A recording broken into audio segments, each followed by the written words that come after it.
Now, of course, each one of us have different potential in understanding and accepting the truth, especially ultimate truth such as Dhamma, what we were talking about. Yes. Now, what kind of methods do you use when teaching Dhamma? Actually, it's different people, different level of people. As we know, some are educated, some uneducated. So how we teach Dhamma to people is depend on the people also. As the Buddha, in the beginning of his ministry, his career, he tried to teach Dhamma, and then he reflect about the people, how many people, and some people they call have the dust, the little dust in their eyes. Not just only everyone cannot understand the supply or the profile Dhamma, as I mentioned the level of Dhamma before. So when we're talking about the how to the methods to teach Dhamma to people, I try to follow the Buddhas also.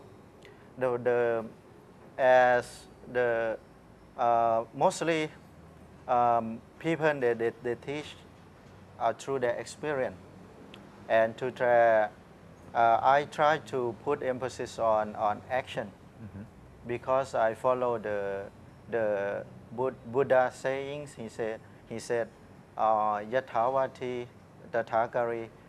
This is a Pali word. It means whatever you teach to people, you have to do, you have to practice, and you have to be a good example, the role model of them, and then they can follow you. Not just only teach. Teach it means through speech, through talking, through conversation. Yeah, anyone can do this, but that means they understand Dhamma. That's why we have 3 levels in Buddhism. We call a study, and then we practice, and finally we have realization or attainment.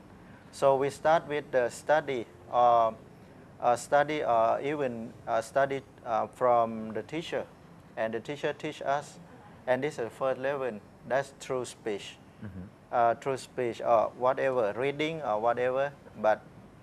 And I think it's not enough.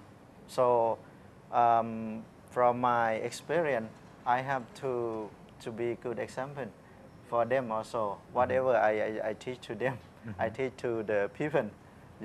I think this very important. This Buddhism make Buddhism different from the Western society. In Western society, as from our observation, we can see a lot of things different. Why? In Western society, they have a lot of theory, but sometimes they cannot practice. They just only have the assumption, they have the discussion, but sometimes their practice or their reason could not be realized. But they just only talk something like that. But Buddhism totally different from that kind of theory in Western. It means theory, it means put it into practice also. That's why I appreciate the exemplary conduct. It means teaching by doing. That's I think it's every monk or every spiritual leader. If you are going to be spiritual leader, you must be good example. Not just talk this way but do another way. But you cannot lead them to the spirituality. You have to lead them to spirituality by your doing also. It does not mean you can practice or you can reach that state of attainment, but that means but you can be good example.